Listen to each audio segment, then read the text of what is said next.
Bienvenidos a Código Fuente, el videopodcast donde hablamos de tecnología e innovación responsable y sobre todo de las personas que están detrás del cambio.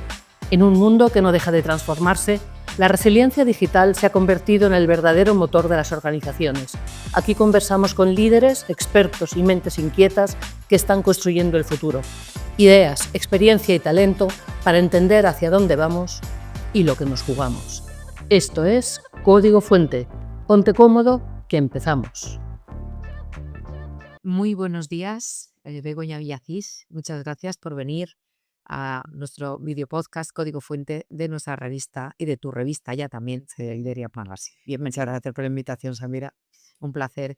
Bienvenido a todos nuestros oyentes, que son miles y miles de directivos que están deseosos de escucharte hoy. Y entonces vamos a empezar a hacerte un tercer grado, pero muy interesante y vas a aportar mucho. Tú sabes que además, no sé, eh, cuando empecé en política, te cuento una pequeña anécdota. Sí, me acuerdo que me trataban de explicar que en política te pueden preguntar una cosa y responder lo que tú quieres. Eso nunca probé esa asignatura. O sea, no, solo méteme a responder. Tengo ese defecto, no te contesto. Qué bueno, pues es maravilloso. Mira, mi primera pregunta es, Begoña, tú has pasado de ser la vicealcaldesa del Ayuntamiento de Madrid ¿Sí? a trabajar en una organización, en una asociación de centro de datos que es muy crítica en estos momentos. Es un cambio radical. ¿Cómo lo estás viviendo? Bueno, pues en el fondo yo tengo un background privado, porque es verdad que la gente me conoce más por la vicealcaldía. Pero yo realmente he estado el 80% de mi vida trabajando en el mundo privado. O sea, he hecho una incursión en la política, check, estuve 8 años y volví a la empresa privada, con lo cual yo no tuve vértigo a la hora de salir de la política, tuve vértigo a la hora de meterme en política.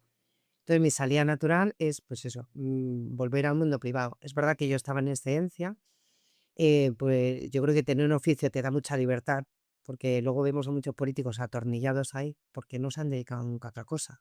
No era mi caso. Y sí que es verdad que decidí el mundo asociativo y dirigir la Asociación Nacional de Centros de Datos, SpainDC, por una razón, porque me parecía que era como la continuidad. Yo quería seguir haciendo algo por mi país y me parecía la manera más eficaz de hacerlo en un mundo pues, donde hay muchísimas empresas privadas, donde hay muchísimo talento, donde hay ahora mismo hay mucha actividad, mucha oportunidad, mucho futuro. Y me parece que España pues tiene el tren delante, entonces me parece que mi papel puede ser importante para ayudar a empujarlo. Y así tomé esta decisión, porque es verdad que tenía otras 2 ofertas cuando tomé la decisión encima de la mesa Qué bueno, y esta es la que más me atrajo. qué bien. Pues nos tienes que contar muchas cosas de lo que podemos hacer por España. Ahí vamos a ir por partes. Cuando hablamos de centro de datos, la gente siempre piensa en servidores. Sí. ¿Qué eso nos está escapando ahí? Pues mira, has tocado un papel muy importante, que es la educación. Mm. La mayor parte de la gente ya pertenece a una generación en la que todo se ha hecho tan complicado que utilizamos Internet, usamos las aplicaciones, usamos Internet, pero hemos renunciado a entender cómo llegan las cosas a nuestro móvil o a nuestro ordenador. ¿Cómo es que todo esto funciona? ¿No? Nadie se hace esa pregunta ya, porque todo es muy complejo. A mí me recuerda a los niños de Madrid que nos pensábamos que la leche salía en los tetrabrics. Y no, no. Spoiler, hay vacas. Y en el caso de Internet, lo que posibilita Internet es un centro de datos, son los centros de datos.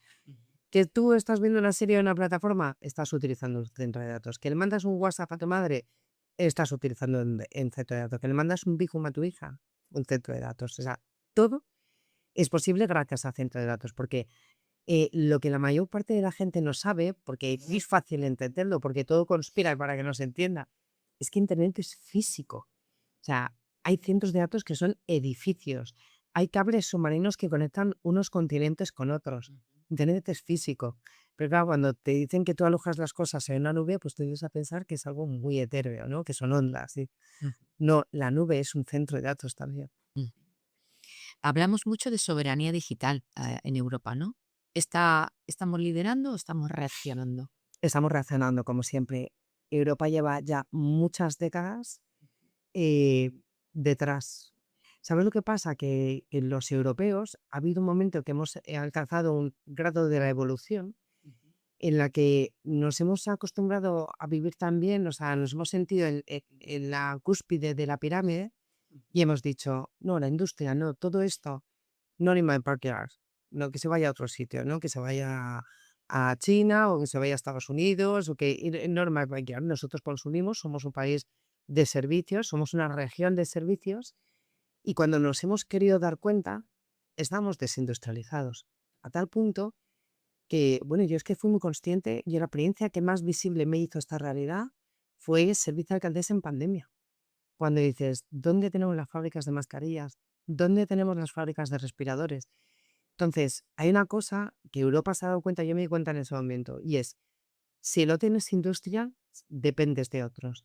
Si no tienes cadenas de distribución, no eres autónomo. Y si no eres autónomo y dependes de otros, no eres soberano. Porque para la soberanía tienes que tener autonomía.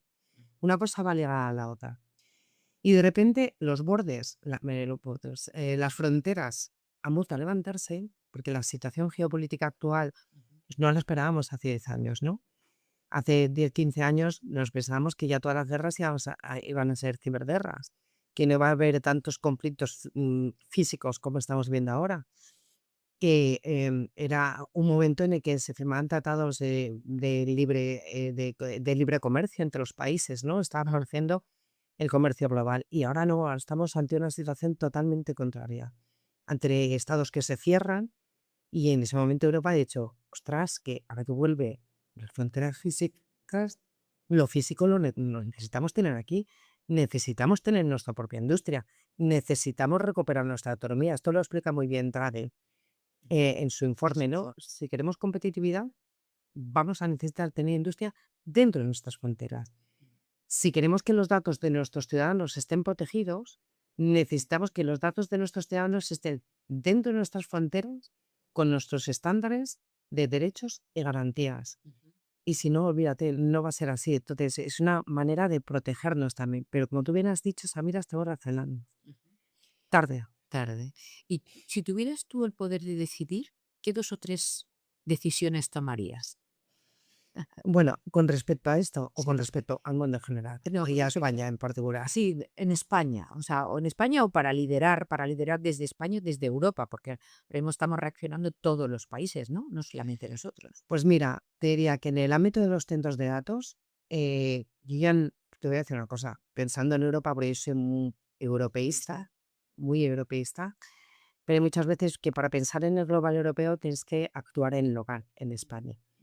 Y España tiene una serie de condiciones que nos hacen muy únicos.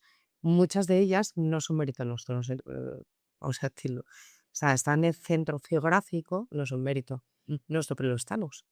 Eso hace que la mayor parte de los cables submarinos de Europa, o sea, gran parte de los cables submarinos, pasen por España y nos convierte en la región más conectada. Es decir, los cables submarinos que van a Europa desde Norteamérica, Latinoamérica y África pasan por España.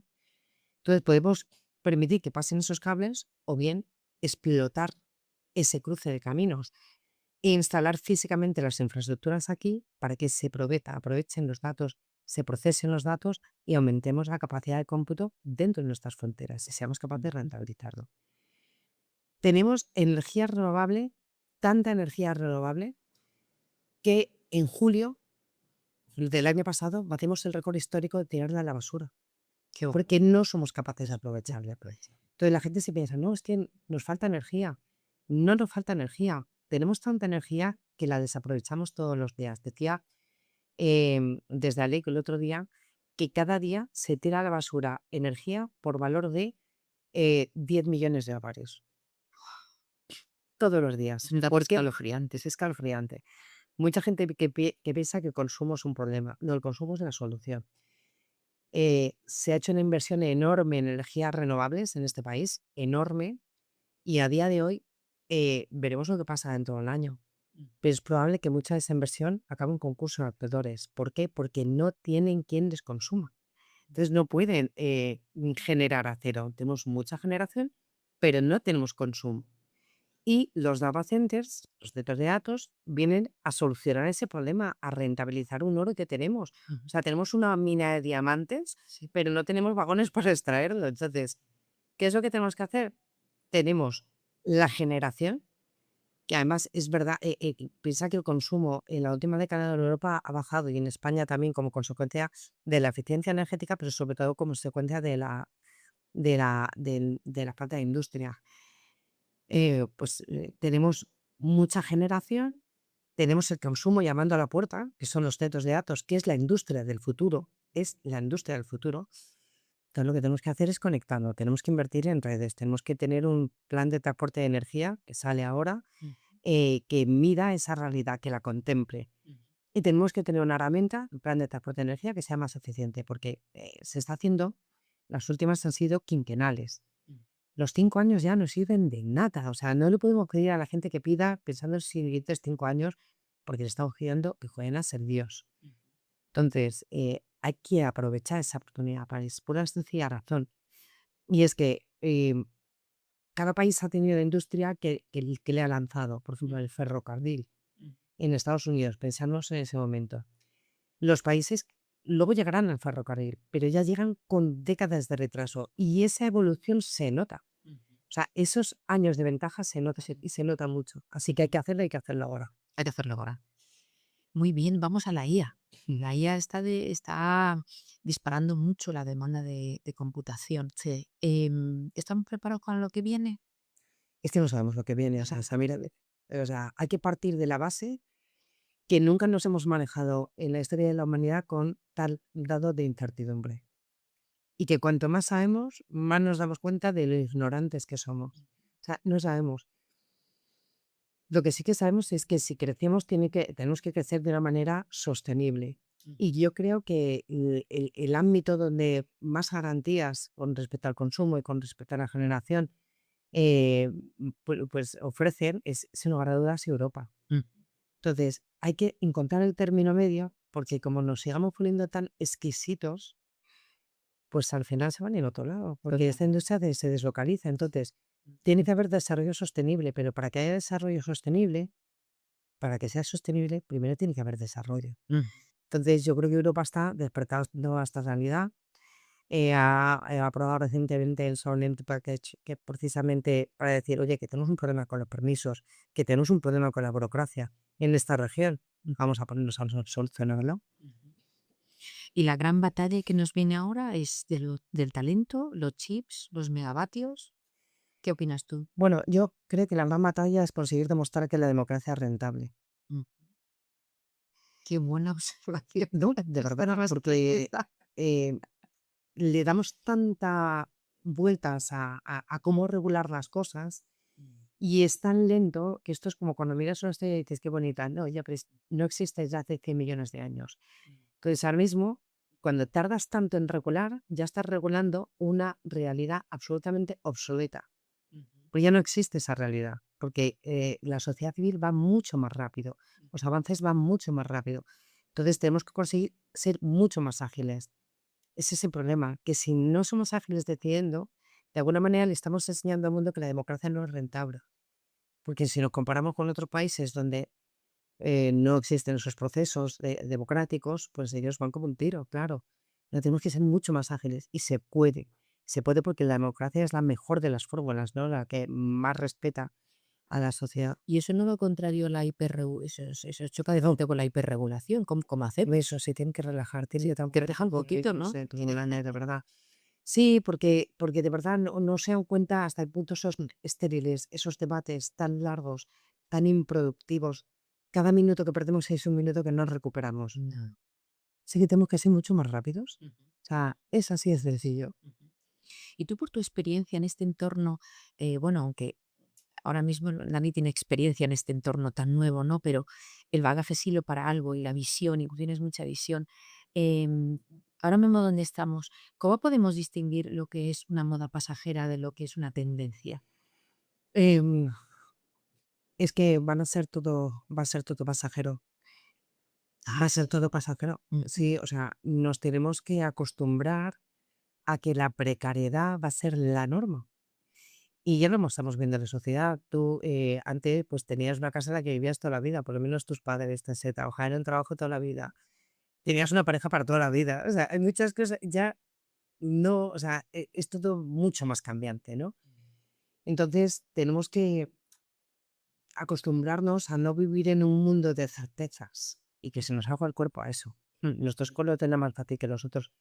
Pero ¿no te parece, Samira? Yo a la hora de decirle a mis hijas, mi mamá que estudio, que me encontraba en esa situación, yo creo que es la vez que más he tenido claro que no tengo ni idea de cómo aconsejarlas. O sea, tengo una haciendo de finanzas y tengo otra haciendo ingeniería informática y otra en primero de primaria. O sea, probablemente van a ir mundos totalmente distintos. Entonces, te tienes que acostumbrar a vivir con ese grado de incertidumbre, porque va a ser así. Y sí, va a ser prácticamente todo pasajero, todo se amortiza antes. Nosotros hemos vivido ese cambio. ¿Tú te acuerdas cuando empezó Zara? Sí, Perdona que te traiga esa sí. colación, pero yo cuando hacía la carrera trabajé en Zara. Mm. Y de repente cambió toda la dinámica porque hacían nuevas colecciones constantemente y pasamos de tener 3 vaqueros a tener un montón. Entonces empezó la moda Kleenex. A partir de ahí, eso, pues todo es Kleenex, Sí. hasta la política. Ujú. Todo es Kleenex y todo es cambiante. Y le tenemos que seguir dando, pues, no sé qué es lo que estimula eso en el cuerpo, cuál es el químico, ¿no? Pero todo es scrub, por decirlo de alguna manera, Sí, todo es sí, sí. caduco. Mm. Muy bien, en estos últimos minutos que nos quedan, me gustaría preguntarte dos cuestiones que son completamente diferentes, pero las dos son importantes. Una es, a la gente que piensa que los centros de datos es una cosa técnica lejana, ¿qué Ujú. le dirías para aterrizar en el mundo real y para que les quede muy claro, ¿no? Porque al final, pues eso es algo muy técnico, muy, pues máquinas ahí, tal, pero luego eso no es real, ¿no? Sí, sí lo es. Es técnico, es muy complejo, es muy sofisticado, requiere una inversión en tecnología increíble, ciberseguridad, es técnico y complejo. Todo eso, de eso se ocupa gente para que tu vida sea tal como es, para que tu vida sea mucho más fácil, para que puedas utilizar un navegador, para que tengas tu receta médica y tu historial a mano, es decir, para que todo funcione. La que no te funciona. O sea, El problema es que funciona también que no te das cuenta. claro, eso que es tan técnico al final lo que te hace es solucionarte tu vida. Eso que ves como máquinas, Eso esas máquinas las necesitamos para estar hoy aquí correcto. hablando Es tranquila. como, pues no piensas en una bombilla hasta que deja de funcionar, ¿verdad? Exactamente. Pues es lo mismo. El día que se caísen los centros de datos, volveríamos a vivir en el año 85, que a lo mejor por un día no estaría mal. Pero eso sería, esos son los centros de datos. Ujú. ¿Y la segunda? La segunda es, ¿qué crees que no deberíamos, o sea, qué cuestiones crees tú que no deberíamos desaprovechar, que deberíamos aprovechar, todo lo contrario, deberíamos aprovechar a tope para que España sea súper competitiva en los próximos años? ¿Qué nos ponemos a hacer Yo ahora? lo tengo muy claro. Sí. Lo primero, diagnosticar el problema. Y el problema tiene mucho que ver con la política. Los políticos necesitan votos y puedes llegar a hacer lo que se está ocurriendo ahora mismo, que es transformar la democracia en un sistema clientelar, en el que te ocupas de comprar votos. Entonces ahí ves población activa, es decir, la gente que levanta España de verdad. Es menguante, es cada vez más menguante y las tenemos fritas a impuestos. O sea, España, un trabajador medio está pagando de su salario alrededor de un 40,3% ya se le va en seguridad social e IRPF. Hemos ido subiendo, en Europa han ido bajando, en Europa están en el 38%, que ya me parece mucho. En España hemos ido subiendo. De lo que le queda va a tener que pagar IBI, tasa de basuras, impuestos especiales y si se lo gasta todo un 21% de IVA, pero si no, fiscalidad del ahorro. Con lo cual, cada vez hay más impuestos y más presión en la clase que es más menguante y que ofrece menos votos. Y cada vez hay más compra en las clases pasivas. Yo lo siento, pero tenemos un problema con las pensiones, tenemos un problema con los subsidios. O sea, hay mucha presión en la clase activa y se compran los votos de las clases más grandes que las clases pasivas. Entonces, no ver el problema de las pensiones está haciendo que, oye, por comprar estos votos, los que van a pagar las consecuencias son los que vienen. Nadie está pensando en los que vienen. Perdón. Todo el mundo está pensando en presente. Todo el mundo está comprando los votos de presente, pero no se está pensando en el futuro. saber hace cuánto no escuchas a un político hablar de reformas. ¿Hace cuánto no escuchas? No, tenemos que reindustrializarnos con la industria del futuro, que son los centros de datos. Tenemos que abordar el problema de las pensiones. Tenemos que abordar la educación. Porque no es normal que mis hijas estén estudiando lo mismo que estudiaba yo. No tiene ningún tipo de sentido. No se habla del pacto de educación, no se habla de ninguna reforma. Eso se ha pasado de moda, ¿no? Porque como la política se ha pasado al sector del entretenimiento, pues si te das cuenta, cuando la gente habla de los políticos, dice, ¿has visto lo que le ha dicho no sé quién, a no sé cuántos? Menudo zasca. O sea, un comportamiento pues que esperamos de los actores de un reality, ¿no? Pero no de la gente que nos tiene que gobernar, no del CEO de mi país. Entonces, lo que tendría que cambiar es ponerle atención a la clase activa, a la que tenemos que cuidar, a la que tenemos que mimar, la que tenemos que conseguir que se amplíe y que sea más pujante y menos potente, levantarle el pie del cuello, bajar los impuestos, por favor, por fin. Y pensar en reformas y pensar en nuestros, no en las siguientes elecciones, como se dice, sino en las siguientes generaciones. Eso es lo que tiene que pasar. Eso es lo que tiene que pasar. Me ha gustado muchísimo esta entrevista porque lo que más me ha gustado de todo, bueno, hay dos cosas que me han encantado de esta entrevista. Una es que empujes la tecnología como la estás empujando y haciéndola accesible para que la gente entienda lo que expone en los centros de datos y lo importante que son en nuestro país. Y me encanta que seas una persona que piensa en los ciudadanos, porque nadie piensa en nosotros, Begoña. Es que nadie lo está pensando. Nadie lo está pensando. Es que nadie habla de las personas en general, solo para comprar votos. Y sí, ¿sabes? Sí, no es honesto. No es honesto. También te digo que eso, hacer eso en política aún no es rentable. Decirle a la gente la verdad no es rentable. Te lo digo porque lo sé. Es agrimental. Pero es verdad. Y yo creo que la sociedad debería aprender a premiar la responsabilidad. Porque siempre es mejor que te regalen el oído, ¿no? Pero quien bien te quiere a veces te va a ayudar. Te vas a llorar. Pues muchísimas gracias por venir al Muchas programa. gracias a vosotros. Estoy encantada en este plato, me parece maravilloso. Muchas gracias. Ha sido un lujo tenerte con nosotros, de verdad. Sí. Y sigue trabajando por nosotros. Muchas gracias. Y a vosotros también. Gracias. Hasta pronto.